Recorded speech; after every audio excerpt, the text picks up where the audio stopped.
сега за нас насушна потреба како Охридјани, сега како дека е затворениот базен, кој за жал ја има истава судбина како и автопатот Кичево Охрид. Кој е инвеститор тука? Агенција за млади спорт. Амос, Да.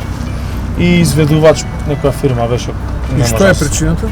Епа, ај вака да почнам 2017 имавме дуел со носителот на листа тогаш Коста.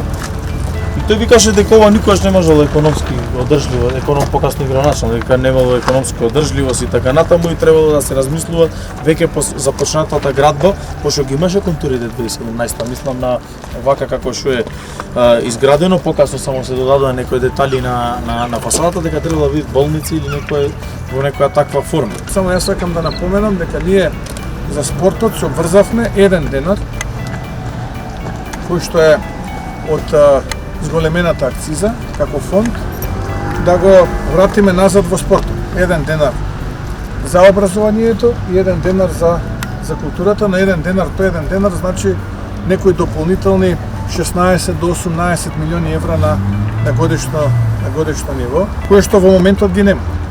Или ако тоа го префрлиме на 4 годишен мандат, зборуваме за некаде помеѓу 65 и 80 милиони евра директно да ги поддржиме спортските клубови и спортистите во Македонија, практично надвор од ова што е инфраструктура и така натаму и така натаму.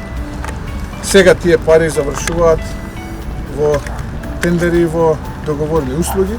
Ние планираме тој денар кој што го содржи акцизата да го вратиме назад во спортот, за спортските работници, за спортските клубови и за спортистите. Повторно ќе кажам, за нивна директна поддршка и промоција надвор од планираните инвестиции што ги имаме во инфраструктура. Сам дека најголем проблем е тоа што се уште базенот не изгради.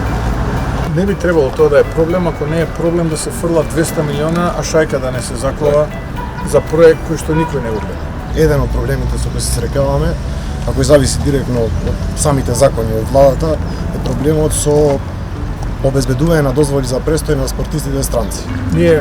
Така ни е замислена оваа акција да после овие средби со вас, затоа што не можеме веднаш да дискутираме, да потоа преку разни дебати дадеме одговор на дел од овие прашања и да дадеме одговор на дел од барањата или решение на проблемите кои што ќе произлезат од овие дебати.